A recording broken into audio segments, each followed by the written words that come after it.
Compose, épisode 54. Moi, j'étais terrorisée, mais lui, pas. Moi, je pense que dans ce genre de secteur ou dans n'importe quelle activité, quand tu te lances, faut pas vraiment avoir peur. Parce que la peur va juste engendrer un sentiment de panique, en plus de situations que tu dois gérer de toute façon. Donc, je pense qu'il n'est pas nécessaire de paniquer. Ce sera encore plus compliqué de pouvoir gérer tous les obstacles qui vont s'offrir à toi. Donc, je pense que tous les papiers que tu reçois, que toutes les choses que tu dois gérer, que tous les contacts humains, mauvais ou bons, que toutes les challenges, bons ou mauvais également qui s'offrent à toi, ne nécessitent pas forcément la panique. Tout ça est totalement virtuel dans la réalité. Donc ça fait un bon équilibre à deux, quoi.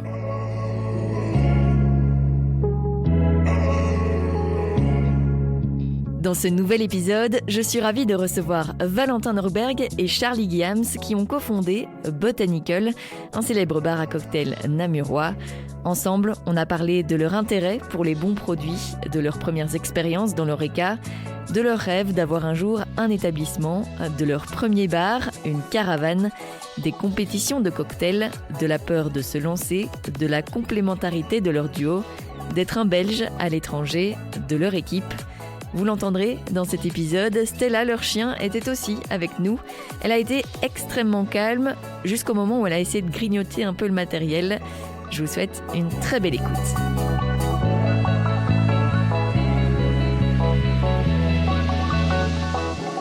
Eh bien merci, Charlie et Valentin, d'être avec moi aujourd'hui sur Compose. Merci beaucoup. Avec grand plaisir. Vous avez donc, et faut pas oublier qu'il y a Stella aussi qui est avec nous. Elle vient déjà chercher des câlins. Sous le bureau, absolument. À sa place. Vous avez donc cofondé... À préciser que Stella est un chien. Oui, c'est vrai. Voilà. C'est pas mal pour de nos dire auditeurs. ça. C'est vrai. C'est vrai qu'on ne la voit pas, mais on partagera une photo d'elle quand même pour montrer qu'elle était là. Vous avez donc cofondé Botanical.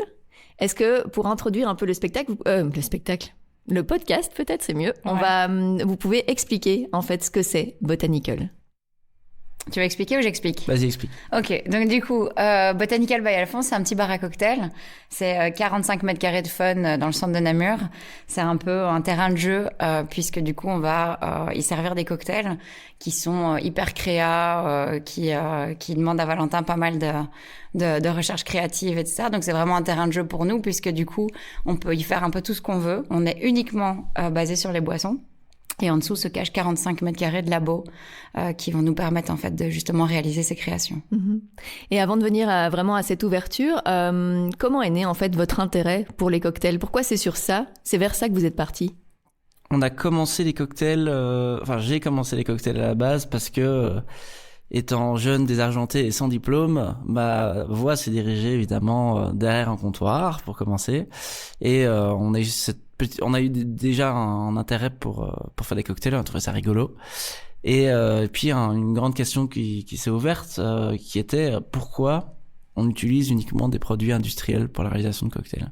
Parce que c'est ça le grand cadre des cocktails aujourd'hui, c'est que dans la restauration classique, on va au moins 85%, peut-être même 90% de ce qui est servi actuellement en Belgique sont des cocktails faits à base de sirop, de purée, de concentré et d'alcool qui sont de qualité industrielle. Donc c'était la première question ouverte, ça a été pourquoi on pourrait pas faire des cocktails mais avec des produits qui sont maison et artisanaux. Parce que au final, le plus important que ce soit dans une assiette, pour commencer évidemment, c'est évidemment d'avoir un produit de qualité et pourquoi pas dans un verre. Et on a juste retransvasé en fait cette idée en fait d'avoir le vrai goût des choses dans les boissons. Et comment est née cette réflexion en fait chez toi ? Simplement parce que je viens d'une famille où on n'a jamais consommé de produits industriels. J'ai mangé mon premier McDo à 18 ans, ma première pizza surgelée. C'était le début de la catastrophe, parce qu'après, il mange que de la merde. Ouais. Dépendance aux bonbons, terrible, vraiment terrible. Mais c'est simplement cette question-là. En fait, tu dis pourquoi on utilise tous ces produits industriels et moi j'ai justement été élevé dans ce cadre où tout est fait maison. Il y a pas un produit de surgelé, pas un de ces éléments-là qu'on va retrouver.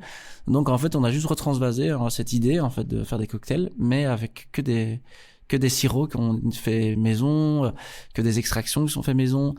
Et on a voulu ouvrir un bar. Évidemment, comme dans ce premier cas de jeunes, désargentés, sans diplôme, les banques, ils ont un petit peu rigolé. On n'a pas pu vraiment avoir de cadre financier pour pouvoir réaliser ce projet. Et on a commencé avec des petites caravane. Tu sais que t'es en train de lui prendre toutes ces questions là, parce que c'est pas un monologue, le podcast sur Valentin Norberg et sa grande vie. J'ai vu monologue, compose, podcast. Elle t'a demandé pourquoi est-ce que tu commençais à faire de l'artisanal. Le podcast est terminé, merci d'être venu. Merci beaucoup, c'était super sympa. Super chouette. Moi, je vais faire une petite sieste sur le côté. Non, ça va, à ton tour, Charlotte. Non, mais ce que je voulais dire, moi, par rapport à ça, c'est qu'on était tous les deux donc dans le récap. Et Valentin était à Place du Vieux à ce moment-là. Et donc, oui, il va envoyer énormément de produits industriels, de Morito, Caipirinha et tout ce que tu peux imaginer. Et voilà, cette réflexion se dit, mais au final, moi qui viens d'une famille où tout est fait maison, pourquoi est-ce que je pourrais pas prendre le temps de me faire un petit sirop de sucre sur le côté, un petit sirop de menthe pour le temps que ça prend? C'est quand même vachement mieux. Et donc, il va commencer à jouer et amener ça dans ses cocktails. Et à ce moment-là, quand on a cette réflexion, vous êtes déjà ensemble alors? On a eu quelques échanges, du coup. Oui, on est déjà ensemble, ouais. Et ouais, j'avais lu sur votre site, justement, tu parlais déjà de la caravane, que vous aviez une envie d'entreprendre aussi. Ça vient d'où cette envie comme ça d'entreprendre et d'être maître de vos propres projets?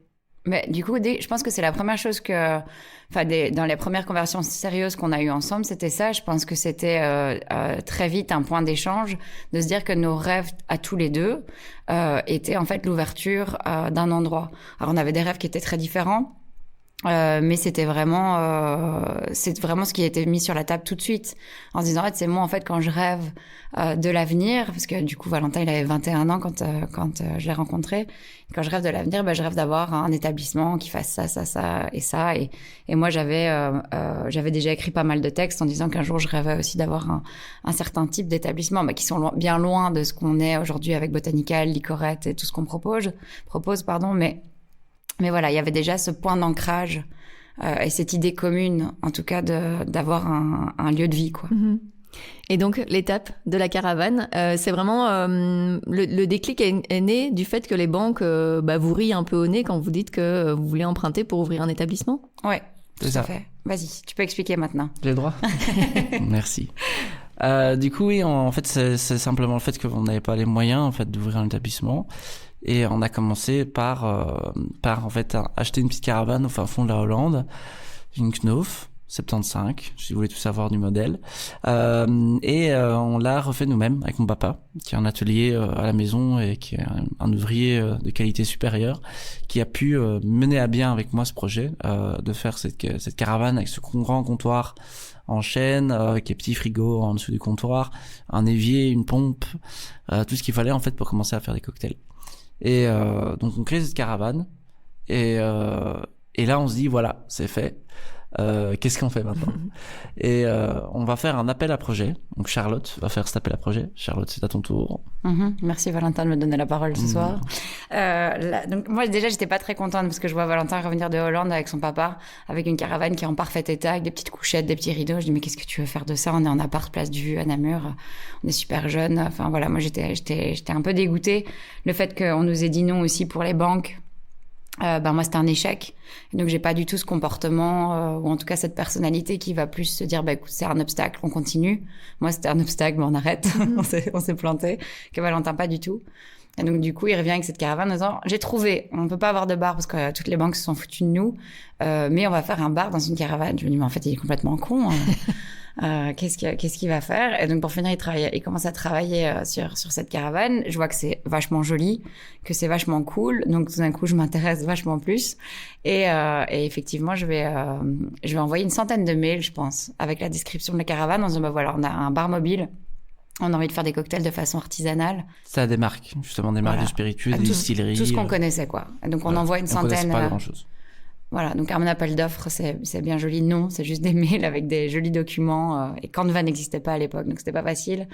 Et donc du coup, je vais avoir une seule réponse sur les 100 mails.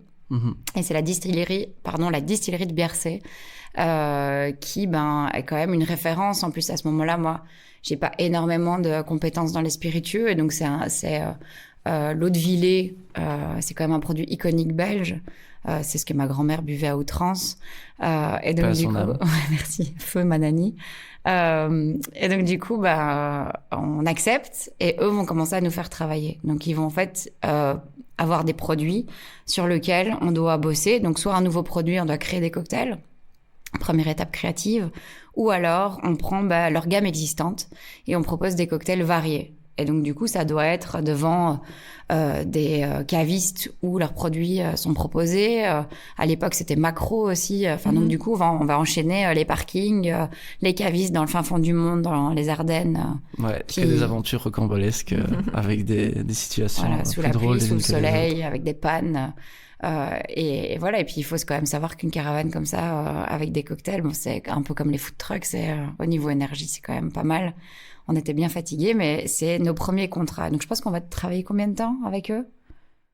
Je pense 8 mois. Ouais, un truc comme 8 ça. mois, un truc comme ça. C'est donc principalement le cadre de la sortie d'un nouveau produit chez eux, qui est un bitter, un amer. Un peu comme qu'on pourrait comparer à un amer italien comme Campari, par exemple. Et donc on va voguer à travers la Belgique pour présenter ce produit tous les samedis. Et là, du coup, les gens que vous atteignez, c'est un public plus professionnel ou... Non, absolument pas. Vous touchez tout le monde. Imaginez-vous simplement sur un supermarché, sous la pluie battante belge, avec monsieur et madame tout le monde qui ressort de ce supermarché après avoir écumé les promotions et qui a le droit à une dégustation gratuite, évidemment. Donc voilà. Donc on est un petit peu, tu sais, quand tu vas dans les supermarchés et que tu peux avoir ton boudin gratuit et ton petit morceau de fromage. Malheureusement, ça, on n'avait pas de boudin. Et on n'avait pas de boudin, tant mieux. Donc on va faire ça. Bon, après, on va toucher des professionnels, c'est pas vrai ce qu'il dit, parce que du coup, on va quand même aller chez des cavistes aussi à Bruxelles, en Flandre, qui sont déjà dans l'émergence du cocktail. Donc ça va nous faire à un moment donné un peu des contacts. Donc ça, c'est très bon à prendre. Mais il y a des gens qui nous reçoivent, qui n'ont aucune idée de qui ils vont recevoir, parce que c'est la distillerie qui nous envoie. Et donc du coup, nous, on doit avoir du matos sur place, par exemple comme des glaçons. Il faut des glaçons qui soient quand même un minimum professionnels. Et on va arriver dans des endroits où on nous donne 4 glaçons qui sentent le fish stick. Sortis du mini congélateur, c'est les petits glaçons en forme de banane et d'étoiles, là, tu vois. Qui sentent les épinards et le fish stick. Ouais, c'était pas gagné d'avance. Des trucs géniaux, vraiment. Un contact humain extraordinaire. Et comment vous vivez cette période-là ? Enfin, justement, ça vous donne la motivation pour la suite ou ça vous fait un peu plus peur ? Trop bien, non, je pense qu'on est trop contents. Hein. Oui. Après, voilà, je veux dire, on est belge de formation, donc on est prêt à s'adapter à n'importe quelle situation. Et c'est surtout, ça nous fait nos premiers sous. Ça nous permet d'avoir un tout petit peu de trésorerie pour voir un peu ce qui se passe après, pour payer notre loyer, par exemple, aussi.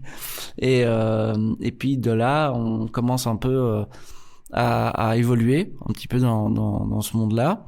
Ça te permet de te mettre en complémentaire, déjà, dans un premier temps. Parce que moi, je travaille au Night and Day, Jambes, Red Bruxelles et voilà, tout Namur environnement pour les connaisseurs. Et Valentin travaille à la cuve à bière, qui est... à l'époque. Voilà. Et donc, du coup, grâce à notre contrat, Valentin va passer en complémentaire. On est en 2016. Ah ouais. On est en 2015, mais 2015, en 2016 officiellement. 2016, ouais. On va couper ça, Valentin. Ouais, couper. Ouais, et donc il y avait cette envie vraiment de faire monter le projet petit à petit et de lâcher ce que vous aviez à côté. On savait pas trop. On était vraiment jour le jour. Ah ouais. Et on n'avait pas la ligne de conduite du projet, c'était simplement de faire des cocktails et d'arriver à gagner un peu d'argent. Mais il y avait pas encore. On avait ce rêve au loin d'un bar à cocktail, mais on n'avait pas vraiment. Il y a rien de défini, rien n'était écrit. C'était vraiment une énorme improvisation. Voilà, on se marre, on a la liberté, on arrive sur des endroits, on fait des cocktails. Voilà, on vit vraiment jour le jour. On n'a pas du tout de programme, quoi. Et vous connaissiez un peu déjà la réalité de la vie d'un indépendante? Absolument pas du tout. Moi, mon père quand même est indépendant, donc forcément, je sais que c'était compliqué. Mais à part ça, pas dans l'Horeca en plus, donc non, pas trop. Non, on a travaillé évidemment, on a fait des heures dans l'Horeca avant, mais c'est pas quelque chose. On n'avait pas une connaissance dans l'entrepreneuriat qui était très forte. On l'a évidemment découvert sur le tas. Au départ mais au départ voilà, on est tous les deux en tant qu'indépendant complémentaire, on lance ce projet de caravane qu'on a mis qu'on a construit et créé comme budget. Je pense que le lancement de notre projet, c'est quoi, 2500 € d'investi. Ouais, c'est 500 €, je pense, de caravane. La caravane, les travaux, la totale, quoi. On a tout fait parce qu'on a tout fait de nos mains, donc c'est pas un risque énorme départ financier, d'où le fait qu'il n'y ait pas de programme. Le fait qu'il n'y ait pas de programme. Et puis de là avec les caravanes, on commence je me lance dans cette idée de concours, de compétition de cocktail. Parce que vraiment, à ce moment-là, c'est plus vraiment le cas aujourd'hui, mais à ce moment-là, on a une énorme domination dans les compétitions de cocktail qui est flamande. Il y a 2 énormes concours mondiaux qui existent encore plus ou moins aujourd'hui, mais qui n'intéressent plus vraiment à la nouvelle génération, qui sont le Bacardi Legacy et le Diageo World Class. Qui sont donc 2 groupuscules gigantesques dans la distribution de spiritueux internationaux, et ils organisent ces concours-là. Tout le monde le fait. C'est que des Flamands et des néerlandophones qui vont en compétition internationale. Et là, on a une compétition qui sort, qui est très accessible sur le marché, et je postule à cette compétition. Valentin postule pas dans les grandes parce que du coup, à ce moment-là, on a une philosophie aussi d'être totalement indépendant. On a ce rêve, tu sais, de travailler avec des tout petits spiritueux, etc. Ouais. Mais voilà, après, la vie et l'expérience va nous prouver aussi qu'il faut évoluer. Mais à ce moment-là, on a cette image encore où on va pouvoir aller chez un artisan et travailler avec des toutes petites distilleries. Voilà. Et donc, du coup, on a un concours qui s'appelle... Mary White Cocktail Competition. Ouais, de la Deluxe Distillery. Et donc, du coup, c'est un gros concours à court trait. Et voilà, il faut avoir un bar pour participer, etc. Donc, nous, évidemment, on met pas que le bar, il a 4 trous, quoi. On dit oui, bien sûr, on a un bar. Bien sûr. Voilà. Et comment ça se passe? C'était quoi? Déjà, ça consistait en quoi? Tu devais faire quoi pour En fait, en gros, on va dire, pour en gros résumer, une compétition de cocktail, ça se résume en quoi? C'est une compétition ouverte. Ouais. Donc, c'est en gros, en général, l'application pour une compétition, c'est tu envoies ton cocktail, une photo évidemment liée, une histoire sur ton cocktail, les techniques utilisées, les ingrédients. Voilà. De là, il y a le futur juré où les gens de la marque vont un peu, on va dire, écrémer ce qui leur semble bon de ce qui leur semble mauvais, selon évidemment leur vision. Et si tu es repris dans une compétition, tu vas accéder à la première partie qui est, on va dire, un peu le challenge, où tu vas venir présenter ce cocktail devant un juré, et de là, le juré va désigner un podium sur les cocktails. Dans cette compétition-ci, tu avais 2 parties. Tu avais la première partie qui était donc le cocktail d'enregistrement, où donc tu venais présenter le cocktail au juré. Et donc c'est comme on imagine, hein, donc tu as les jurés assis sur une table devant toi, qui te regardent en hochant la tête. Tu es devant un bar, enfin tu es derrière un bar, tu réalises le cocktail avec ta petite histoire. T'as un timer, hein, tu as un temps qui est limité pour l'explication, la réalisation, l'envoi des cocktails. Et derrière tous ces jurés, il y a évidemment tous les autres compétiteurs qui te regardent et leurs proches. Donc t'as un peu un auditoire en fait. Et donc le premier cocktail, dont je le réalise, par une chance inouïe, on est repris pour la deuxième partie du concours, où là t'avais un deuxième cocktail, qui était un challenge, qui était à l'époque sur le Bloody Mary. Alors la vérité vraie quand même là-dessus, c'est que Valentin, la veille, on travaille pour la Bruxelles Cocktail Week à Bruxelles. Coucou Soso. Bonjour Soso. On travaille assez tard, on revient à Namur de Bruxelles en camionnette avec notre stuff et tout. Et une gueule de bois. Et Valentin en gueule de bois. Et donc mentir, Valentin fait une crise parce que je pense qu'il stresse et qu'il veut pas aller. Non, il fait une crise de ouf. Pas du tout. Si. Et donc on doit aller à Courtrai, mais c'est loin à Courtrai de Namur, et donc il dit moi je laisse tomber, je m'en fous. Et donc du coup il dit moi je m'en fous, j'y vais pas. Je dis Valentin, tu m'as pas saoulé avec tous ces trucs, moi c'est moi qui envoie les documents derrière, les photos, les trucs. Je dis non, tu le fais, tu fais jusqu'au bout, de toute façon tu risques rien. Donc pour finir, on se fait 2 heures de voiture avec tous les travaux jusqu'à Courtrai. On arrive là-bas, on reçoit des messages de haine de la marque en disant que si vous n'êtes pas là dans 5 minutes, il est disqualifié d'office. Wow. Donc voilà, il se met une pression. Donc, on descend de la voiture, il descend mais vraiment direct, il passe derrière le bar, il passe devant les jurés. Et là, au bout de 2 minutes, là, il y a une des jurés qui s'appelle Anna qui lui dit en fait mec, arrête parce qu'on comprend rien à ce que tu dis. J'avais un anglais très approximatif à l'époque. Donc, il parle pas un mot d'anglais. Il a jamais fait d'anglais. Et il essaye de se lancer en anglais puisque forcément, on est dans le milieu néerlandophone. Ouais. Et il se fait éclater, quoi. Vraiment. Et donc, moi, je tremble pour lui. Je me dis, mon Dieu, tout ça pour ça. Et pour finir, gentiment, en fait, ils disent que tous les 3 parlent français. Donc, il y a un juré français, un juré néerlandophone qui travaille à l'époque pour De Morgan, je pense, et une jurée flamande qui parle aussi, heureusement, français. Et deux qui fait son cocktail en français. Là, il réussit. Ils sont tous charmés par son charme naturel et son cocktail. Et puis, il passe dans la deuxième partie. Et la deuxième partie, quand il va présenter son cocktail, eh ben, d'abord, ils vont recommander. Donc, on a bien compris que ça marchait bien. Et puis, en plus de ça, à la fin, quand ils vont annoncer qu'il a gagné le concours, lui, comme il l'annonce en anglais, il réagit pas, quoi. Donc, il part. Je savais pas que j'avais gagné. Voilà. Donc ça, c'est vraiment la première étape, je pense, de ce qui va, en fait, changer quelque chose, parce qu'on a un francophone wallon qui va remporter un concours. Et donc, en fait, ça va nous donner un peu de poids avec cette caravane. Ça va nous donner un peu de légitimité, quoi. Ah ouais, c'est ça. Ça vous rend, entre guillemets, professionnel, quoi, d'avoir ce concours. Ça. Donc, du coup, vraiment, là, on commence à être pris un peu plus au sérieux, malgré notre manque de sérieux. Et on commence à se développer vraiment sur la scène. On commence à avoir des interactions avec les marques. Et c'est là que vraiment le projet de Botanical se construit. Ouais. Oui, et comment ça s'est construit au fur et à mesure? Parce que au fil du temps, vous avez aussi fait des plus gros événements. Enfin, moi, je me souviens, en 2017, j'avais découvert le bar aux Ardentes. Ouais, et c'est trop bien. Mais oui, c'est ça. Tout ça, ça crée une visibilité quand même énorme. C'est ça, ouais.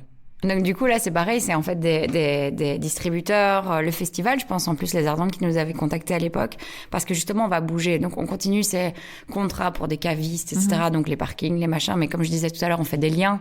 Au final on va faire des rencontres. Valentin a un peu plus de poids puisque du coup il va gagner Mary White Competition.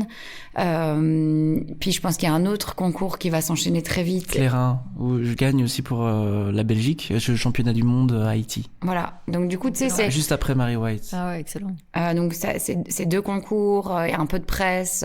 Les Ardentes nous contactent en disant voilà, on a une nouvelle façon de voir le festival avec un endroit un peu plus food, un peu plus drink, qui s'appelait Wallonia Park, un truc comme ça, Wallifornia Park. Wallifornia Park, ouais. Et donc ils sont en train de développer ça. Nous on est à fond dedans. Donc du coup là, on va commencer en fait à avoir des super belles opportunités, des gros contrats. Après les Ardentes, c'est quand même 1200 à 1400 cocktails par jour, je pense, dans une caravane. Et donc, à l'époque, on était plus ou moins tout seul pour le faire. C'était de la violence. C'était de la violence pure, mais voilà, comme tu vois, toi, tu nous as rencontrés là-bas. Il y a plein de gens qui viennent encore au bar en disant mon Dieu, j'ai bu un cocktail à vous que j'ai adoré en 2017 aux Ardentes, et ça nous fait trop plaisir parce que voilà, tout ça, c'est vraiment le moment charnière, quoi. Et en plus, c'est un tout parce que il y a les cocktails, il y a aussi votre histoire à vous deux, il y a toute l'esthétique autour de Botanical et d'Alphonse à ce moment-là, et en fait, ça aussi, ça crée un peu la magie et l'envie de vous suivre, quoi. Est-ce que vous vous en rendez compte à ce moment-là? Pas du tout. Voilà, à ce moment-là, on est vraiment juste la tête dans le guidon. Ouais. On improvise nos événements. On n'a pas vraiment avant d'avoir Botanical, on n'a pas vraiment de lieu pour préparer tout ça. Donc voilà, je compte pas les événements où on se retrouve toute la nuit dans la cuisine avec des casseroles, à faire des sirops, des trucs. Donc là, vraiment, on est dans le rush et dans le manque de logistique pour pouvoir lancer tout ça. Au niveau esthétique, par contre, là, je me rends bien compte qu'au final, Valentin, ce qu'il envoie, c'est assez ouf. Les équilibres sont toujours là. Ça donne envie de faire des photos. C'est des choses qu'on a envie de partager. Et donc là, je me rends bien compte qu'en fait, ce qu'il est en train de produire, il est vachement doué, quoi. T'es gentil bébé, c'est la première fois que tu me le dis. c'est parce qu'on nous enregistre. Ah, c'est gentil. Et du coup, comment ça devient un bar vraiment physique? On en rêve depuis le début, comme je te disais, on rêvait d'avoir un vrai bar avec des murs, un toit, etc. Et on prend un peu l'eau avec Alphonse. Donc du coup, ça reste ce projet. Chaque fois qu'on voit des choses à louer, on y pense, on regarde. Donc voilà, et puis parce que du coup, on a tous les petits sous qu'on a eu, que ce soit les Ardentes qu'on a fait 2-3 fois, je pense, avant d'avoir le Bota, tous les petits contrats, etc. À chaque fois, on garde tout précieusement pour justement ne pas devoir réitérer l'expérience des banques. Et donc, on cherche un endroit, on cherche un shithole, quoi. On cherche un endroit que personne ne veut, un endroit qui coûte pas cher, un endroit qui est délabré, pour avoir justement l'opportunité de faire un peu, pouvoir faire ce qu'on veut et sans justement, en étant autonome financièrement. Donc c'est comme ça qu'on va tomber sur le Botanical qui s'appelle le Bailly. Le Bailly, lieu extraordinaire où la magie opérait. Voilà. Je sais pas si tu vois, il y a beaucoup de design comme ça à Namur dans des vieux cafés. Par exemple, comme dans le fond de la taverne alsacienne, tu vois encore les anciennes poutres brunes avec le faux plafond, etc. Ce côté vraiment taverne en fait, un peu chalet alsacien. Le Bailly c'est comme ça. C'est 45 remorques de travaux, de déchets avant de pouvoir rentrer dans le bar. C'est un ancien bingo, c'est des sirops qui sont périmés en 1992. Ça, une odeur d'urine et de bière. C'est un vieux carrelage. C'est un énorme bar en béton, en plein milieu, en béton armé. c'est un endroit mais qui pue la rage et donc voilà, tous nos efforts, ça va d'abord être de vider l'endroit, mais personne n'en veut. Il est alloué depuis super longtemps. Dans cette rue, c'est pas ouf, à part évidemment Vino Vino de Marc qu'on salue, qui est incroyable. Il y a l'Arrière du Prince qui est un bar et Dominique du Temps des Cerises qui sont des endroits...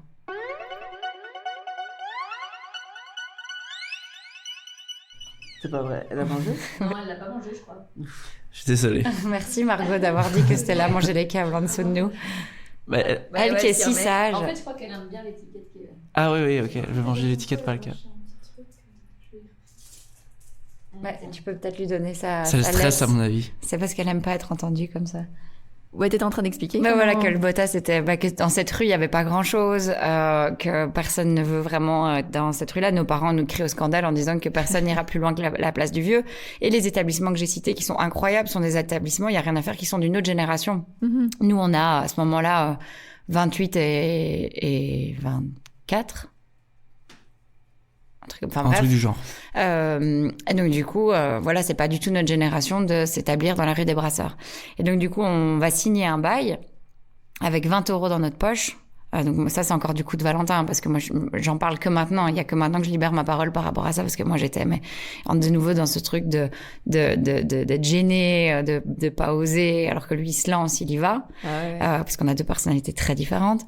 Et donc du coup, en fait, on va signer et directement après, on apprend que la ville de Namur est en train de dynamiser le bas de la ville. Et donc, en fait, ils mettent des aides à toute personne qui va prendre un lieu là-bas. Ouais, c'est ça. Donc, l'idée de la ville de Namur, c'est de redynamiser des quartiers qui avaient été un petit peu désertés, en fait, par les commerces. Ou qui ne possédaient pas énormément de commerce. Et puis, on va dire vraiment la rue des Brasseurs, c'est une rue qui est pas du tout loin du centre-ville. On est juste sur le bas de la ville, hein. Donc, on profite de cette aide, gracieusement offerte par la ville de Namur. On profite aussi de petits budgets que des marques, justement, qui veulent nous suivre, des marques de spiritueux, acceptent de mettre dans du matériel, dans des petits éléments dont on a besoin. Et de là, en deux temps, trois mouvements et très très peu de budget, on lance Botanical. Trop bien. Pas en grande pompe, mais on le lance. Et ça a pris combien de temps? Le temps de faire tous les travaux, de tout aménager? 7. 7. Voilà. 8 selon les organisateurs, 7 selon la police. Ouais. Et comment vous vous sentez quand ça y est, c'est l'ouverture, quoi? Ah, mais j'ai plus envie d'être là. Moi, j'ai envie de rentrer, faire une sieste. Là, on voyait plus le Botanical comme un endroit où pleurer et pas vraiment un endroit pour travailler. Vraiment, c'était l'endroit où les rêves venaient s'effondrer avant qu'il ouvre. C'était terrible. Donc, le jour même, il y a encore des travaux. On vient poser la table. Charlie jette dehors les ouvriers avec un balai. C'est un peu ça, c'est la vérité. Et donc, du coup, c'est très compliqué. Ça fait 7 mois qu'on est en travaux. On fait tout nous-mêmes. On a tous les potes qui viennent avec des bacs de bière. Mais en général, ça tourne plus en fait qu'en construction. Donc Valentin a à peine le temps de sortir sa carte. Enfin voilà. Et donc du coup, il y a quand même pas mal de gens qui viennent puisqu'on fait un soft opening. Donc ça se passe assez bien et on arrive un peu à se déstresser et on voit que voilà, ça plaît. Mais il faut se dire quand même que là, on est en 2018. qu'un bar à cocktail sans bière, sans vin, en 2018, c'est pas gagné d'avance. On a des gros glaçons, puisque du coup, ça c'était un peu le problème des bars à cocktail, que les gens comprennent qu'on a besoin de glace et de ce type-là. Et alors du coup, pas de soda, quoi. Mm-hmm. Des sodas maison. Soda, pas de bière, pas de vin. Ouais, donc tout ça, c'est pas gagné d'avance. Et est-ce que vous vous disiez que Namur, c'était le bon endroit pour lancer ça? Pas du tout. Moi, c'est parce que c'est un endroit où je suis né, où ma famille est depuis parce qu'on vient d'ici, on voulait pas aller ailleurs, quoi. Donc ça avait du sens de faire ça chez nous. On n'aurait pas su le faire ailleurs, de toute façon. Mm-hmm. Et ouais, voilà, déjà au niveau budget, on n'aurait pas pu le faire ailleurs. Et on était sûr d'avoir au moins une clientèle. On a tous nos potes qui sont un peu alcooliques. Donc, ça aide. Merci la Belgique. Voilà, qui allaient venir de toute façon consommer chez nous. Donc voilà, on comptait aussi là-dessus. Et puisque nous, à ce moment-là, on vit Place du Vieux. Hein. Donc on habite au-dessus de la future cantina à ce moment-là.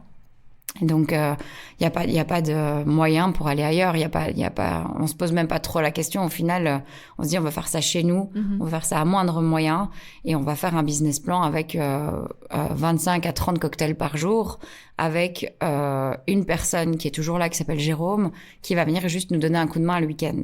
Ça, c'est le business plan de base, quoi. Travailler à 2, avoir de l'aide. Et donc, on prend une 4e personne, Jabot, pour nous aider juste pour les 2 premiers soirs du lancement. Et pour finir, en fait, on va rester à 4 tout le temps. Et à ce moment-là, vous êtes déjà tous les 2 à temps plein sur ce projet ? Oui. Donc, du coup, en fait, moi, j'ai très vite perdu mon emploi à la cuve à bière, 2 ans avant ou un an et demi avant. Restructuration, parce que voilà, il n'y avait faillite, plus de sous. Et Charlie, elle faisait quelques petites missions de temps à autre, mais vraiment, à partir du moment où on commence les travaux, enfin les trucs, on n'a plus de travail du tout. Donc on est vraiment axé uniquement là-dessus. Et quand on se lance à Botanical, c'est entièrement corps et âme, on n'a plus du tout d'autres activités. Donc là, il se met en personne physique, moi je me mets en aide indépendante. Et donc il faut qu'on puisse au moins payer notre loyer. On a un tout petit loyer, Place du Vieux, il y a 2018, c'est encore des petites choses, des petits budgets. On n'a pas de voiture, on n'a pas d'enfants, on n'a pas de prêt. Et donc du coup tout ça est totalement jouable, quoi. Mais vous aviez quand même cette crainte, malgré le fait que voilà, vous n'avez pas besoin de beaucoup d'argent, mais il y a quand même la crainte que... Moi j'étais terrorisée, mais lui pas. Moi, je pense que dans ce genre de secteur ou n'importe quelle activité, quand tu te lances, faut pas vraiment avoir peur. Parce que la peur va juste engendrer un sentiment de panique, en plus de situations que tu dois gérer de toute façon. Donc, je pense qu'il n'est pas nécessaire de paniquer. Ça sera encore plus compliqué de pouvoir gérer tous les obstacles qui vont s'offrir à toi. Donc, je pense que tous les papiers que tu reçois, que toutes les choses que tu dois gérer, que tous les contacts humains, mauvais ou bons, que toutes les challenges, bons ou mauvais également qui s'offrent à toi, ne nécessitent pas forcément la panique. Tout ça est totalement virtuel dans la réalité. Donc ça fait un bon équilibre à 2, quoi. Mais oui, c'est ce que j'allais dire. C'est en fait, vous êtes vachement complémentaires parce que tu le disais, toi, t'as poussé Valentin pour ce concours où t'étais là, vas-y, maintenant tu te lances. Et d'un autre côté, toi, t'as moins de crainte que Charlie. Du coup, ça doit vous aider en fait d'être à 2 dans ce projet. Ah ouais, mais tout est équilibré. Hein. Moi, je vais jamais travailler sur ses plates-bandes, lui non plus. Tout est divisé. On fait rien l'un sans l'autre. On dort pas dans le même lit. J'espère. Je tiens à le préciser pour les gens qui nous écoutent. Valentin, si ça pouvait être vrai, tellement tu ronfles. Mais non, donc du coup, ça c'est vraiment l'équilibre entre l'angoisse, le stress, mais en même temps, moi qui suis, je suis beaucoup plus admin. Et puis après, moi, je crois énormément en tout ce qu'il fait. Donc moi, je vais toujours porter le projet. Je vais toujours l'emmener loin. Je vais un peu nous vendre au final aussi. Et Valentin qui est un peu écervelé. Et qui est très créatif. Merci Bobby, je t'aime. Avec plaisir. Et vous sentiez que vous deviez le faire à 2 parce que voilà, déjà entreprendre, c'est pas toujours évident. Entreprendre en couple, c'est aussi autre chose, quoi. Mais on s'est entraîné. Il y avait, je sais pas si tu te souviens, avant à la Confluence, il y avait, comment est-ce que ça s'appelait là où on travaillait, j'ai oublié. C'était un espèce de un espèce de brasserie éphémère. Terrasse éphémère l'été. Tu te souviens pas, il y a très longtemps, genre 2016, 2017. Donc là, on avait déjà Alphonse, la caravane. Ouais, et on travaillait là tous les 2 et elle était au bar. Et moi, j'étais serveur en salle. Moi, je faisais des rhum coca, des gin tonic. Et lui, il était en salle. Mais c'est vraiment, tu sais, là où maintenant il y a la Confluence, le restaurant. Et donc, c'était des terrasses éphémères pendant l'été. Il y avait des barbecues le dimanche. Enfin, ça te dit rien, tu vois pas, avec plein de petits drapeaux. Mais j'étais pas de Namur, moi. Voilà. Ça fait quelques années que je suis ici. Mais... donc, du coup, nous, on s'est entraînés un été. Donc, on a fait, je pense, du mois de mai jusqu'au mois d'octobre. On était engagés tous les 2. Et le but, c'était de savoir si... Parce que du coup, moi, je voulais vraiment prévoir. Savoir si on était capable de travailler ensemble. Et la réponse est non. Mais on l'a quand même fait. C'était un drame. Non, ça s'est bien passé. Ouais, en fait, ça, c'est un soutien aussi, par contre. Il y a des difficultés, mais c'est un soutien constant, en fait, d'être à 2 dans ce projet. Et vous connaissez les réalités de l'autre, quoi. Ouais. Par contre, il faut mettre des règles. Donc, il y a quelques années d'ici, j'essaye, on essaye de s'y tenir, mais il y a la réalité de l'Horeca, qui est un sujet totalement différent d'aujourd'hui, dont on pourrait parler pendant des heures, qui, à un moment donné, fait en sorte qu'il faut vraiment pouvoir mettre des barrières. Sinon, à 22h ou à 23h, si un jour on a un jour de congé le soir, je pourrais lui demander s'il a payé la TVA, s'il a payé le NSS, lui étant répondu à ce mail-là, blablabla. Et donc, en fait, en tant que couple, faut savoir à un moment donné se taire et se dire, en fait, la question, elle peut attendre demain. Voilà. Mais tout ça, c'est un travail quotidien. C'est pas des choses qui sont encore effectives. C'est des choses auxquelles nous, on se rend vraiment compte de la nécessité de le faire. Mais voilà, on n'est pas parfait, quoi. Ouais, mais tu parlais des difficultés de l'Horeca. J'ai reçu récemment Stéphane Jacobs, donc le chef du restaurant Hors Champ.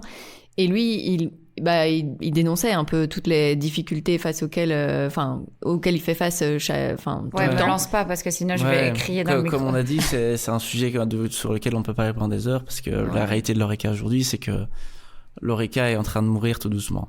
Ça, c'est la réalité de l'ORECA. Nous, ce qu'on fait, c'est un petit peu, tu sais, comment expliquer? C'est un peu ce que tu imagines quand tu vois l'Orient Express, tu vois, et que tu vois ces gens qui mangent sur des nappes blanches avec des magnifiques couverts de l'argenterie, avec des menus 5 services et qui dorment sur place. Et donc tout ce que maintenant tu ne peux plus te permettre, puisque du coup c'était quand même ouvert à la bourgeoisie. Là maintenant, nous, ce qu'on est en train d'offrir, c'est un service qui est voué à disparaître. Nous, ce qu'on est en train d'offrir, c'est une parenthèse de ce qui est d'office en mourance, quoi. Donc en mourance. Ouais. Ça se dit? Non, mais je trouve ça joli. Super. C'est beau, non? Ça fait un peu poétique. Ouais, super. Donc ouais, je peux changer si tu veux. Je veux dire, qu'est-ce que j'ai dit? Non, c'est bien la mourance, Okay, l'agonie, tout ça. En agonie, ouais. Voilà, c'est ça. Donc c'est un secteur qui comme ma chère compagne l'a précisé, est en mourance. Je suis ta femme. Voilà. Ah, c'est vrai. Et voilà, c'est des choses qui sont très compliquées au quotidien, beaucoup de choses à gérer, beaucoup de pression permanente. Et puis savoir aussi saigner, parce que je te dis au début, là, quand on a cette caravane, quand on a le début du Bota, on a juste notre truc à payer, c'est-à-dire notre appart, nos machins, etc. Et on y arrive. C'est-à-dire que des années plus tard, avec 2 caravanes, un système de consultance, un service qui est quand même assez actif, puisqu'on s'est diversifié. On a quand même 2 établissements. On a le Botanical, on a l'Icorette. On a quand même pas mal de demandes à l'étranger, etc. Et malgré tout ça, on est moins confortable que quand on a commencé et qu'on habitait Place du Vieux. Et on n'a toujours pas de voiture et on a toujours on n'a toujours pas d'enfants, on est toujours en location et pourtant on est incapable de sortir un centime. Donc c'est pour ça que si un jour tu veux nous rappeler pour faire un podcast uniquement là-dessus, t'inquiète pas qu'on peut faire des heures de... Je peux dénoncer et inviter tout le monde à aller dans la rue. Mais revenons sur cette belle histoire. C'était les débuts de Botanical. Bonjour, chers auditeurs. Voilà, c'était la pub. Une histoire de joie et de plaisir. Nous recommençons tout de suite. Mais juste, et après on passe à autre chose. Par contre, tu communiques sur ça sur vos réseaux sociaux aussi. C'est important de montrer aux gens, voilà, on remporte plein de concours, ça marche, on ouvre un 2e établissement, etc. Mais en fait, voilà aussi notre réalité, quoi. Je trouve ça important que vous... Mais c'est très nouveau. C'est très nouveau parce que de nouveau, tu te rappelles quand je t'ai dit tout à l'heure qu'on avait demandé aux banques de nous soutenir pour notre premier bar et donc qu'on nous avait un peu rigolé au nez. Et ben, j'avais ce sentiment d'humiliation, de non-réussite. Et donc, du coup, pour moi, c'était fini. Et ben, du coup, c'est un peu ça. Je me dis, au final, quand tu vois les gens qui font de l'ORECA depuis des années, pourquoi est-ce que moi, j'y arrive pas? Avec des bars où vendredi et samedi, on passe notre temps à refuser. Donc c'est qu'on fait quelque chose de mal. Et donc dans ce sentiment de je fais quelque chose de mal, je suis humiliée, je suis honteuse, j'ai honte de dire au final aux gens regardez tout ce qu'on fait et on n'y arrive pas. Et donc il y a l'autre facteur, il y a aussi les réseaux sociaux dans le sens où voilà, tu mets que des trucs positifs, des trucs qui sont très chouettes. Bon, après, on n'a pas des réseaux sociaux où on ment, hein, c'est que du spontané, donc c'est des choses qu'on a envie de partager. Mais quelle est la place dans le fait que oui, venez, regardez ce que Valentin fait, regardez les cocktails de ouf qu'on vous propose, et en même temps, est-ce que j'ai le droit de vous dire que derrière nous on n'a rien? Est-ce que c'est vendeur? Est-ce que ça l'est pas? Est-ce que ça vous intéresse? Est-ce que ça vous intéresse pas? Et donc ça c'est très nouveau maintenant. J'ai décidé parce que du coup tout le monde prend la parole. Tu parlais de Stéphane Jacob, il y a Pia, il y a eu une investigation spéciale la semaine passée de l'RTBF sur notre situation dans l'ORECA. Et donc du coup maintenant j'essaye vraiment d'avoir un peu de place, mais la réalité là, est visible. On va faire un post où il y a quelque chose de positif, et ben voilà, tu vas avoir pas mal d'engouement, des gens qui vont envoyer des messages privés, etc. Ouais. Et alors du coup, quand tu dis en fait que t'avoues que t'as un demi-salaire pour 2 depuis 2 ans et que tu t'as pas une thune, et ben non. Ou alors ça va froisser les gens en disant oui, mais on va partir tout le temps à l'étranger, alors que ça c'est vraiment... Toi, t'es engagé pour partir à l'étranger, on te paye tout, tes trajets, t'es en hôtel, mais tu rentres, ton frigo, il est vide. Ouais, c'est ça. T'as pas de rémunération derrière. Et donc, du coup, ça engage vraiment une parole différente et très peu d'engouement. Mais donc voilà, maintenant, j'essaie vraiment de faire de la place et de justement de pas avoir ce sentiment d'humiliation, de dire voilà, ça c'est la réalité, voilà ce qui se passe. Et rendez-vous compte, quoi. Ouais, c'est trop bien. Et qu'est-ce qui t'a poussé justement à faire ce premier post? Mais du coup, parce que je supporte très mal l'injustice, tu vois, là je parle de plus en plus vite, j'ai envie de monter au front. Le podcast est foutu, hein, je te préviens tout de suite. Ça me rend un peu dingue. Et donc du coup, il y avait plein de fois où je faisais des textes par rapport à ça, parce que j'aime bien écrire, et Valentin me disait, bah oui, c'est trop bien, c'est trop chouette et tout, mais il va falloir trouver un contexte où tu peux en parler, tu vas pas mettre ça sur notre page alors qu'on a déjà plein de choses à dire, et qu'au final, il faut ramener des gens et pas justement qu'ils nous prennent pour des petits loulous qui se plaignent en fait. Ouais. Et donc voilà, j'en parle parce que j'ai besoin d'en parler, que je déborde de toute façon, donc ça prend quand même de la place. Mais oui, et pour les réseaux sociaux, on en parlait tout à l'heure, il y a tout un storytelling aussi derrière Botanical, et on sait que c'est vous, et en fait tu partages comme ça plein de chouettes trucs, et on a l'impression limite de vous connaître un peu à travers ce projet. C'était important pour vous de montrer que il y a des humains derrière? Mais pas vraiment, c'était vraiment c'est vrai c'était totalement pas réfléchi et totalement spontané. Et donc du coup, cette petite caravane, en fait, c'est elle qui va, c'est pour ça que tout est by Alphonse, c'est parce que cette petite caravane s'appelle Alphonse.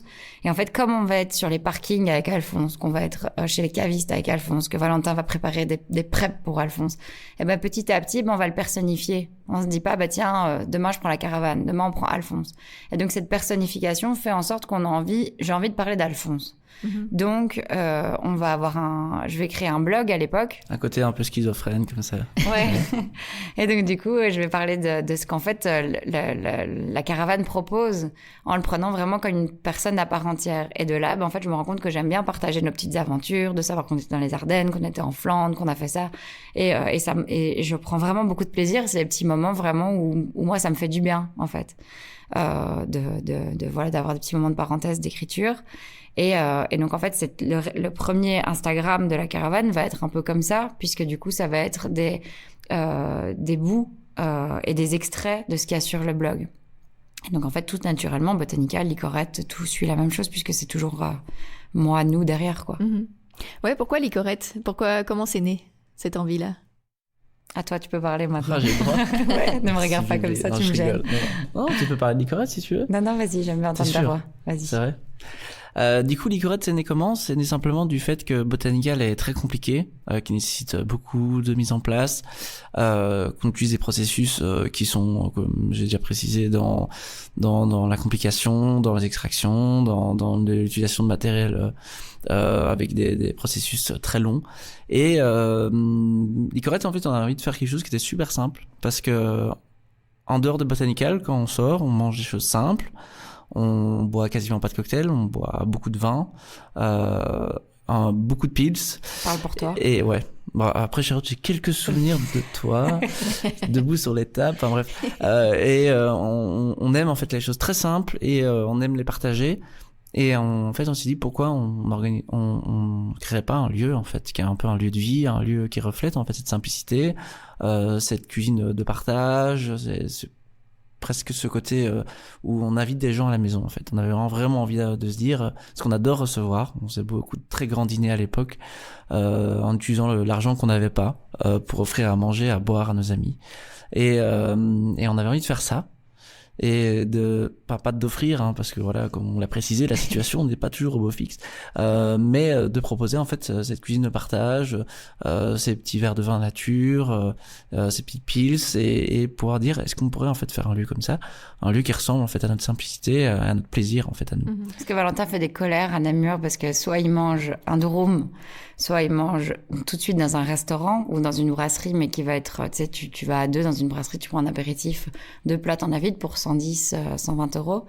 Et donc, du coup, il faisait des crises.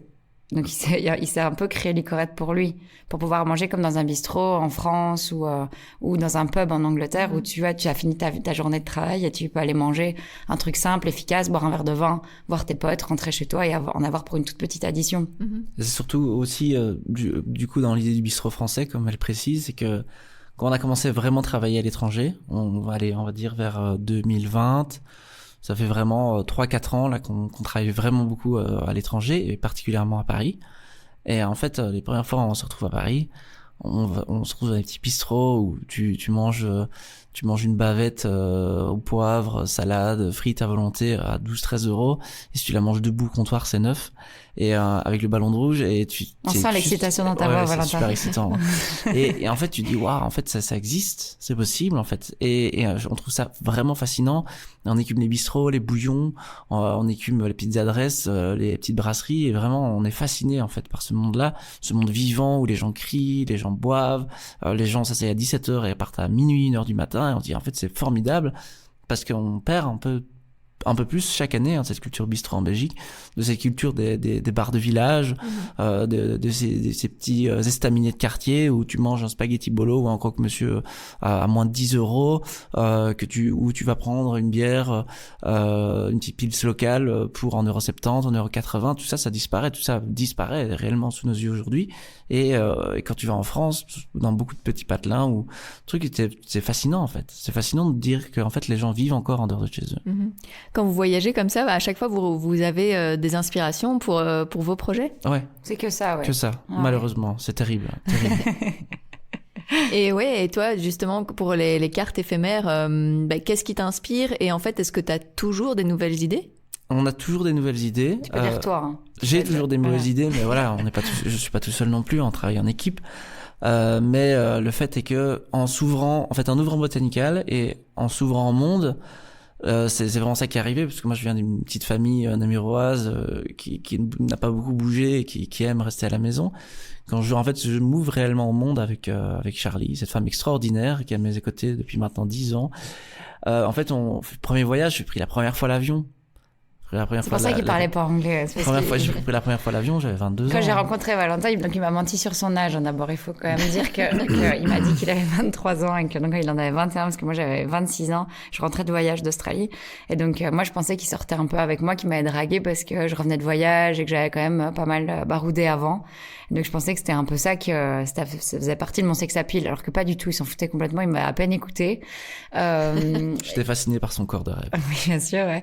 Et donc du coup, en fait, je lui ai donné une map monde un soir et je lui ai dit voilà, fais tourner la map monde et tu me dis voilà, où est-ce que tu rêves de voyager, ce truc-là. Et Valentin m'a montré Orchimont en Ardennes. Un endroit extraordinaire. Et il m'a dit le bleu et au palmier. Il m'a dit j'irai jamais plus loin que là-bas parce que je m'en fous et j'ai pas besoin d'aller plus loin et je parlerai jamais d'autres langues.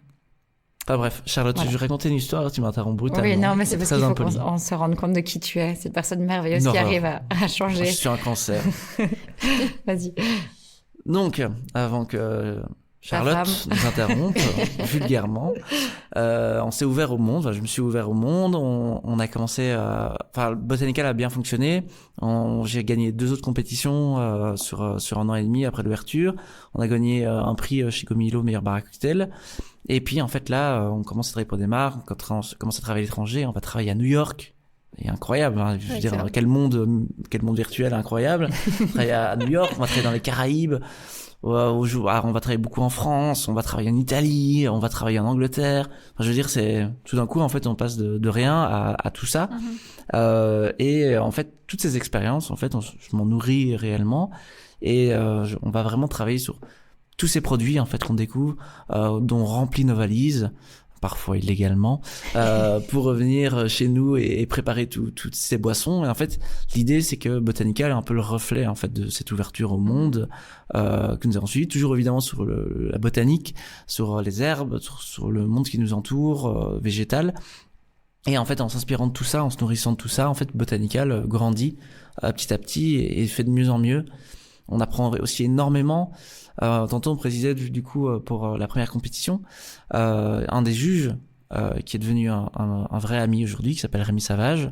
Rémi Savage, c'est un grand personnage au monde des cocktails, un grand troubadour également aussi, qui à l'époque en fait et toujours aujourd'hui reflète vraiment cette technique, ce goût dans les boissons. Il a ouvert plusieurs établissements ces dernières années, un qui est sur l'Art Nouveau, un qui est sur le Boros, qui est sur l'art abstrait, et tout est fin, tout est beau, et c'est un grand technicien.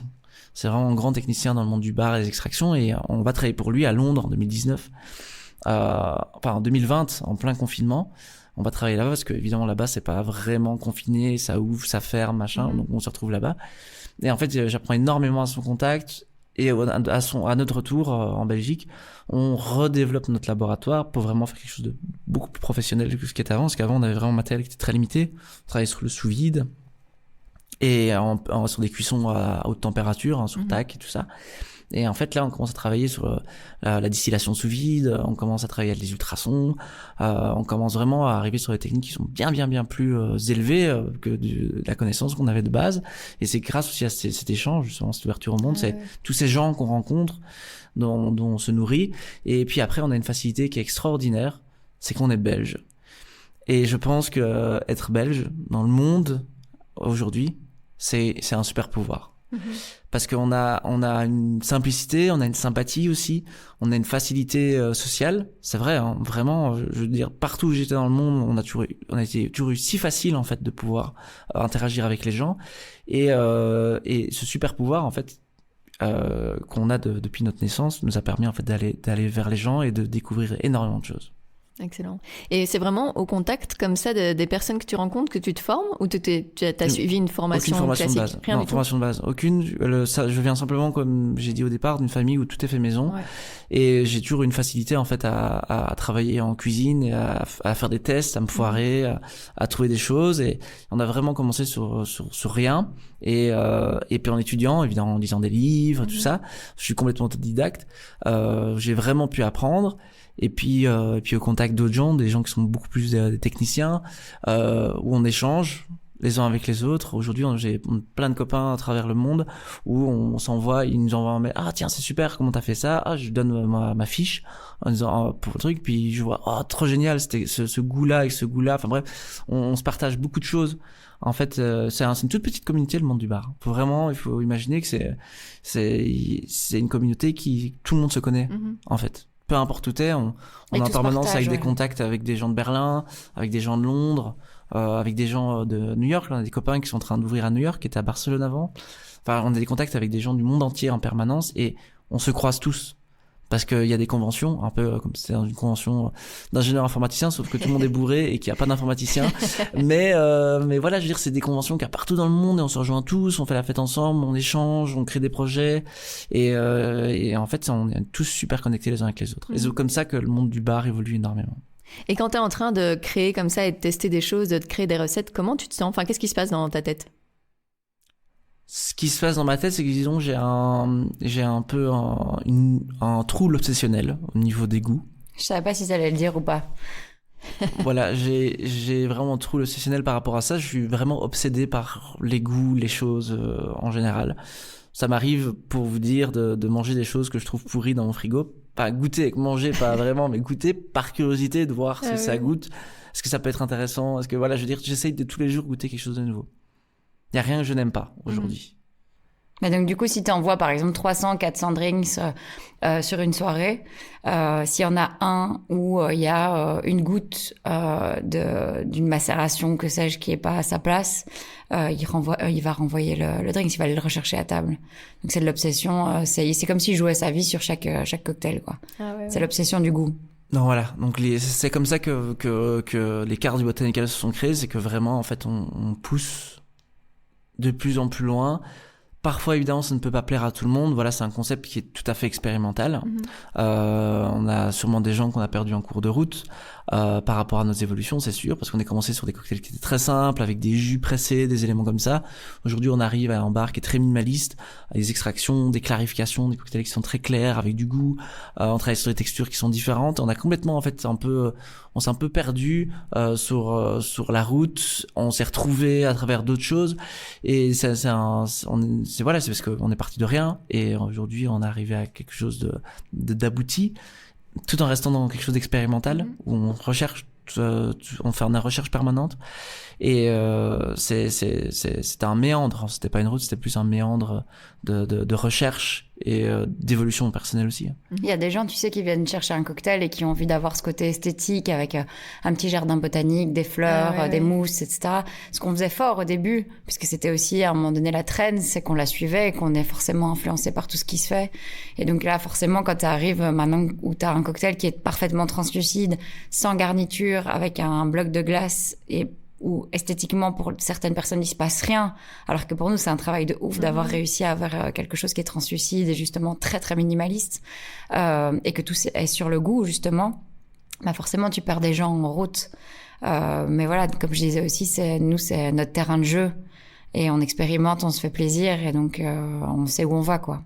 Et est-ce que votre public, de manière générale, il est conscientisé à cet aspect justement test, expérimentation et aussi l'utilisation des produits locaux? Enfin, c'est vraiment un public qui vient pour ça? Alors oui, au début, c'était un peu la bataille, donc d'expliquer justement pourquoi il y avait des gros morceaux de glace dans un cocktail, pourquoi est-ce qu'on changeait notre carte toutes les 4 semaines, puisque du coup, il faut savoir que toutes les 4 semaines, la carte créative change complètement, donc il y a une dizaine de cocktails qui disparaissent pour toujours. Il y a des gens qui comprenaient pas, qui disaient, mais enfin, ce cocktail est incroyable, on l'adore, c'est un cocktail à la tarte tatin, par exemple, je veux boire ça toute ma vie. Et donc, ils avaient besoin d'être réassurés, d'être rassurés, pas en anglais, d'être rassurés. Il y a des gens qui sont fidèles. Il y a des gens qui sont fidèles aussi à leur boisson. Tu sais, en Wallonie ou en tant que Belge, il y a des gens qui vont dans un bar et qui boivent la même chose pendant 40 ans. Mm-hmm. Et donc, du coup, tout ça, le fait d'avoir cassé cette fidélité, de proposer des choses différentes à chaque fois, d'être obligé de goûter quelque chose que peut-être tu vas moins aimer que la fois précédente, tout ça, on a dû l'expliquer, on a dû un peu batailler. Et en fait, très vite, il y a eu l'évolution des cocktails dans le monde, et puis tout le monde est devenu un peu expert et connaisseur. Et donc, il y a des gens qui arrivent, ah oui, un Manhattan, j'adore, un Negroni, je connais. Et donc, du coup, de moins en moins d'explications, si ce n'est l'explication de nous, ce qu'on fait, notre concept, notre vision. Mais au niveau des cocktails, maintenant, il y a 90% des gens qui comprennent, qui connaissent vraiment pas mal de classiques et qui sont amateurs, quoi. Les gens évoluent aussi énormément. La culture des cocktails, c'est une culture qui était quasiment inexistante en Belgique. On se contentait des grands classiques de terrasse. Des pina coladas, tu vois. Et en fait, aujourd'hui, on a une clientèle qui est de plus en plus intéressée, qui fait des cocktails à la maison, qui va visiter des bars à cocktails quand ils voyagent, quand ils font des trips à Londres et tout ça. Et du coup, on arrive avec des gens qui ont un bagage, en fait, dans des cocktails, qui sont intéressés, qui veulent découvrir. Et on arrive à les toucher par des choses qu'on fait. Et puis à côté de ça, on se retrouve parfois aussi parce que voilà, il y a des gens qui vont passer la porte du bar et qui en fait dès le départ n'ont qu'une capacité ou intérêt de pouvoir goûter ce genre de choses. C'est toujours un peu, tu vois, c'est toujours un peu compliqué de pouvoir être sûr que ce qu'on fait correspond à tout le monde.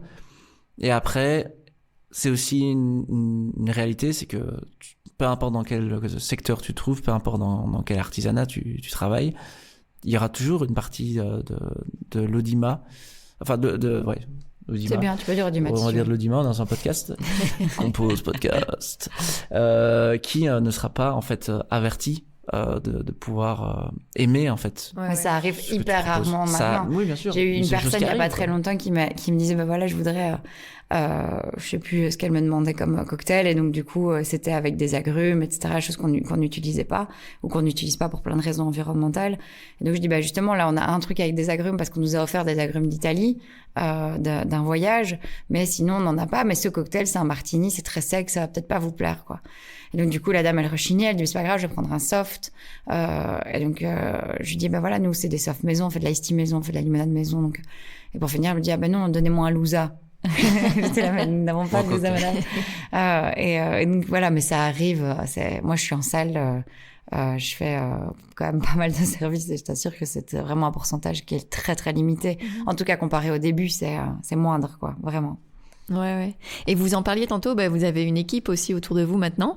Ça a été, comment vous les avez trouvés? Est-ce que ça a été compliqué de donner la confiance à quelqu'un d'autre de venir travailler dans son projet? Alors pas du tout. On a eu Javotte dont je te parlais au début, qui était venue donc pour les 2 jours d'inauguration et qui est restée avec nous pendant des années. Et puis qui après, pendant le Covid, s'est rendu compte qu'elle avait envie d'autres choses en tant que femme, de peut-être pas travailler dans l'Horeca parce qu'on fait des services stars. Et donc ça aussi, c'est un autre débat. Elle est devenue gogo danseuse depuis. Et donc voilà, qui maintenant travaille dans un petit magasin dans le centre de Namur, et donc il y a des horaires de jour, et qui est une amie très très proche. Donc elle est partie, Jérôme est resté avec nous. Jérôme n'est pas du tout dans la création, il s'en fout complètement qu'on change la carte, qu'on change de cocktail, il n'a aucun intérêt, mais par contre c'est un exécutant assez extraordinaire. C'est une machine de l'Horeca, c'est comme ça qu'on l'appelle, donc il peut t'envoyer 200 daiquiris s'il faut, il va les gérer. Et alors du coup, il a vraiment cet entrain, il se met au travail, il a une force en fait de travail qui est assez incroyable et en plus il est maniaque. Donc il va tout le temps tout nettoyer, tout est nickel dans le lab, en bas, en haut. Donc voilà, donc c'est très important parce que du coup on a des compétences qui sont tous très différentes. Puisque Valentin fout un bordel monstre, hein, c'est pour ça que je dis ça. Désolée. Et alors du coup on a Tommy. J'en prends plein la gueule au début de l'interview. Tommy, on en parlera après, bébé. Tommy, il a rejoint l'équipe en 2021 ou 2022, je ne sais plus. Tommy, c'est ce showman incroyable qui aimerait beaucoup faire de la création. Et donc, qui essaye de faire de la création avec Valentin, mais c'est vrai que voilà, Valentin prend énormément de place et que et donc là, il a encore du chemin à faire par rapport à ça, mais il tient le bar comme pas possible, toute sa personnalité, tout son service. C'est quelqu'un qui est issu des bars à cocktails, donc il y a déjà une expérience de fou dans cette catégorie-là, et en plus qui s'est envoyé un nombre incalculable de cocktails tout en te lâchant une vanne, en t'expliquant sérieusement ce que tu bois et qui est assez incroyable. Ouais. Donc on a vraiment des équipes avec des compétences totalement différentes et avec des gens qui sont assez incroyables et fixes. Donc nous, on a cette chance aussi, c'est de pas changer d'équipe. Ah ouais, oui. Donc voilà, ça serait difficile de devoir réexpliquer à chaque fois ce monde à des nouvelles personnes. Donc ça, c'est bien. On a notre petite famille, elle est construite et pour l'instant, elle est pérenne, quoi. Ouais, t'as dit, c'est vraiment une petite famille? Ouais, bah, le problème, c'est que on se voit tous en dehors aussi. Donc, on a un super restaurant en face qui s'appelle Petit Pays, Joseph, qui se foutait bien de notre tête il y a quelques semaines parce qu'on était au cinéma tous ensemble. Et donc, il dit, mais les gars, vous en avez pas marre de vous voir parce que c'était un lundi, le jour de congé. Et donc, il dit, vous avez pas marre de vous voir, faites tous les services ensemble. Et en plus, le lundi, vous allez voir des films au ciné, vous allez manger ensemble. Il dit, bah non, on en a pas marre, on s'entend tous très bien, on a les mêmes horaires. Et donc, ouais, on voyage, on a fait même nos congés. On a eu une semaine de congé, on est parti de ma famille en Irlande et on est parti avec l'équipe, ouais.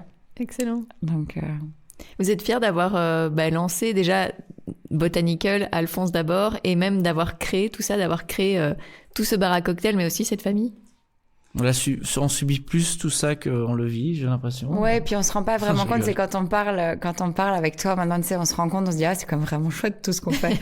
mais je pense pas qu'on a ce recul de se dire, ah oui, on a créé un truc, ça reste un bar, on mélange des liquides, hein, je veux dire, on n'a pas créé non plus de la pénicilline ou que sais-je, de choses super importantes. Maintenant, on a créé des atmosphères et ça, je m'en rends compte vraiment quand on travaille, où ça me fait sourire. Des fois, je suis fatiguée, j'ai pas envie de faire mon service. Je me dis, allez, c'est pas vrai, je vais encore aller servir des gens toute la soirée. C'est l'image que j'ai. Et puis, en fait, je mets un pied dans le bar et je récupère toute mon énergie et j'ai envie de m'asseoir sur tes genoux et t'expliquer tout ce qu'on fait parce que je suis passionnée, que j'adore ce qu'on fait.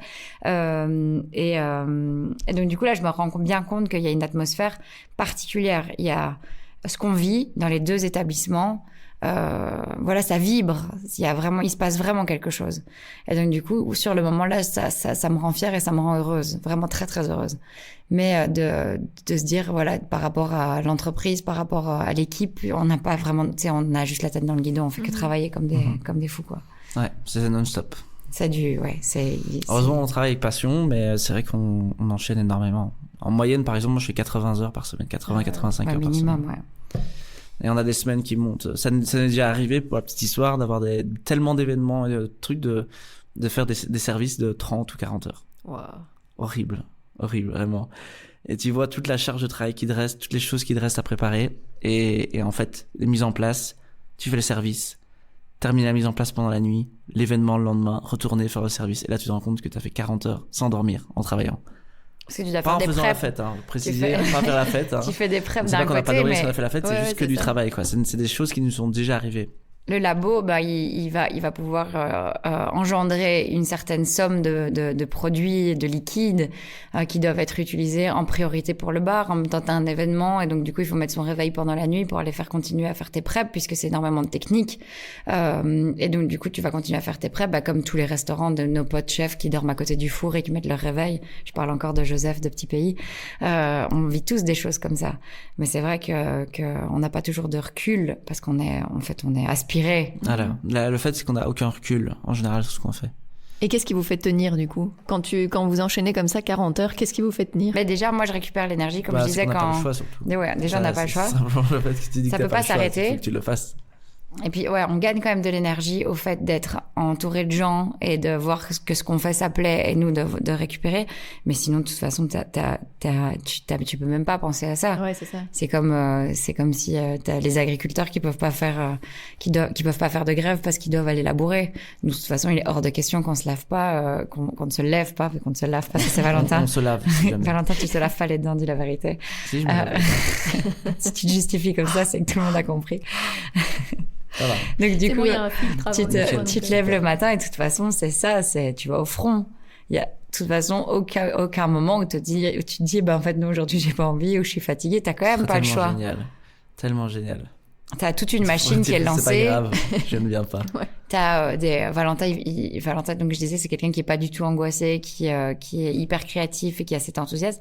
Et malgré toute cette personnalité et ses caractéristiques propres, a un stress qu'il n'avait jamais eu avant et souffre d'une espèce d'angoisse post. Donc ça veut dire quand la boîte aux lettres s'ouvre à la maison. La boîte aux lettres, l'enfer. Et du coup, il sursaute. Donc il commence à avoir des angoisses. Donc en fait, il y a pas un seul moment.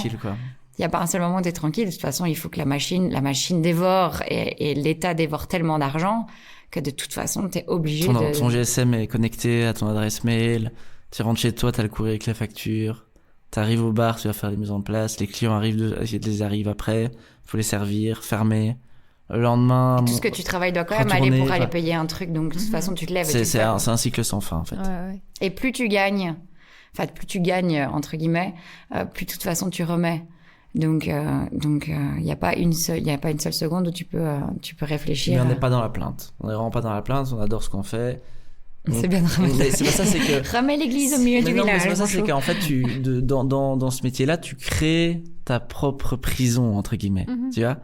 Comme quand je vois des jeunes ou des gens qui ouvrent leur établissement et je vois, ils sont dans les travaux et tout. Et puis moi, je pense vraiment à tout ce moment qui est très heureux, en fait, où tu composes le projet ou tout ça. Et puis ils sont là, vraiment, faut que je joue. Et je sais très bien. Maintenant, chill. Choisis tes banquettes, mec. Voilà. Et je sais que vraiment le moment où tu vas te lancer dans la machine, c'est un moment de plein de bonheur, avec plein d'échanges humains, plein de...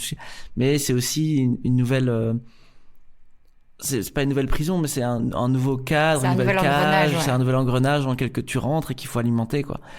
Donc voilà, c'est des choses qui ne s'arrêtent jamais. Donc c'est ça qu'il faut savoir, c'est que nous, on vit vraiment dans une cage dorée, un élément qu'on a construit de nous-mêmes par nos mains, mais plus on alimente, plus il devient vorace. Oui, c'est impossible de switcher et de se mettre son cerveau en off, quoi, une fois que tu as lancé un projet comme ça. C'est ça. Voilà. Et donc là, l'idée qu'on a... En fait, c'est pour les plus petits. Plus t'es petit et plus tu fais de l'artisanat et plus t'es dans cet engrenage-là, en fait. Hein. Et l'idée qu'on a là, c'est qu'on rêve d'ouvrir un nouvel établissement, encore, à Londres, en Angleterre. Qui est la capitale internationale du cocktail, et où, au final, on vient de gagner un prix, le 50 Best Discovery, qui est vraiment une énorme récompense pour le travail qu'on fait. C'est très rare d'obtenir cette récompense, surtout en Belgique et surtout en Wallonie. Et notre projet serait de pouvoir dire, voilà, on est arrivé là aujourd'hui, est-ce qu'on peut faire mieux, est-ce qu'on peut aller plus loin? Et le rêve, c'est de se lancer sur le marché londonien. Et j'allais justement vous demander quelle était l'envie pour la suite, mais aussi, est-ce que vous avez déjà imaginé ne pas être dans cette vie-là et avoir une vie entre guillemets classique avec des horaires de bureau, etc., de pas avoir le côté créatif, etc. Des fois on en rêve, on a déjà rêvé. Un jour on s'est réveillé un matin il y a 2 ans, on a dit tu sais quoi, demain on vend tout, on se casse, on est fatigué, on n'en peut plus, puis il faut qu'on fasse attention à nous aussi en tant que couple.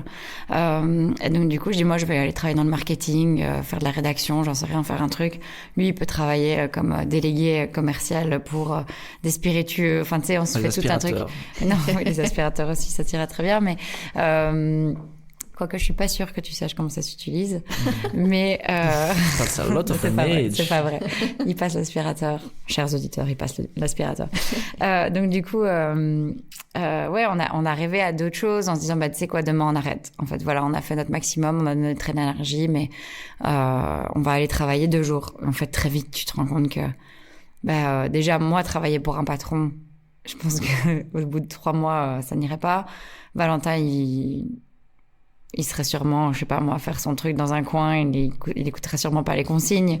Et donc il y a rien à faire, on paye un peu le prix de notre envie de liberté. Et je pense que oui, on a besoin d'être ça fait partie de nous, de notre ADN, c'est de vouloir être autonome et indépendant, ouais. Donc oui, on a déjà pensé, mais on sait que ça marcherait pas trop. Ça marcherait pas. Trop bien. Je vais vous poser la dernière question du podcast. Qu'est-ce que vous aimeriez chacun et chacune oser faire et que vous n'avez pas encore fait? Si tu dis un truc sexuel, je te tue. Non, j'y pensais pas, Charlotte. Ouais, regarde-moi. Qu'est-ce que j'ai pas osé faire? Il y a plein de trucs que moi j'ose pas faire. C'est très bête. Par exemple, ici on est au TRAC, dans les bureaux du TRAC, et Valentin a déjà donné des talks en collaboration avec le TRAC, etc.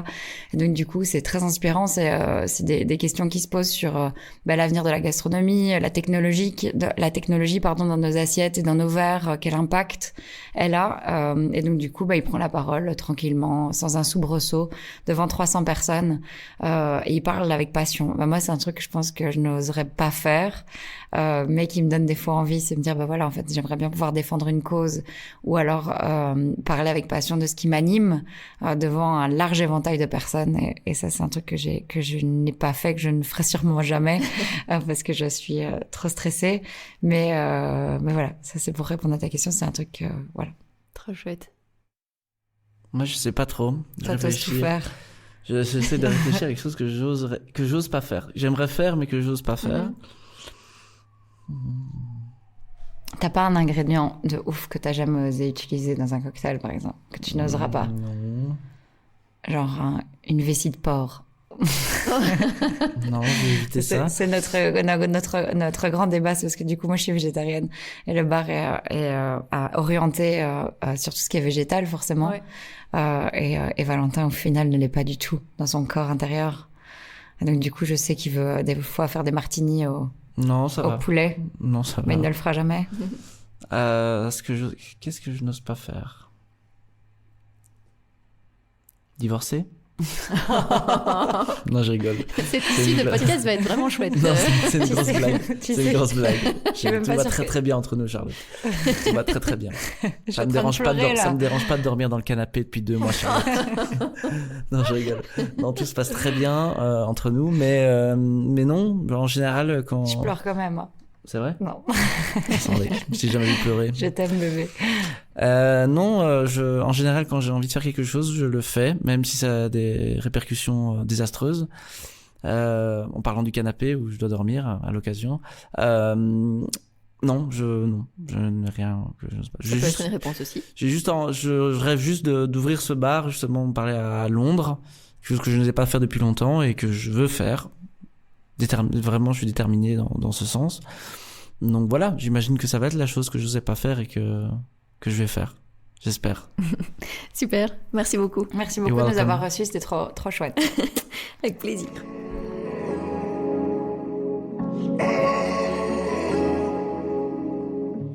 Merci encore, Charlie et Valentin, d'avoir accepté mon invitation. Vous trouverez tous les liens pour les suivre dans les notes de cet épisode. J'espère qu'il vous a plu. Alors si c'est le cas, n'hésitez pas à me le faire savoir en laissant étoiles et commentaires sur la plateforme que vous êtes en train d'utiliser pour écouter et à vous abonner à Compose sur tous les réseaux sociaux. Et puis, si vous voulez m'aider à développer le podcast, vous pouvez aussi le soutenir financièrement via Patreon. Compose est un podcast réalisé entièrement par moi, Julie Mouvet. Le générique a été produit par le talentueux Nucci. À dans 2 semaines pour un nouvel épisode.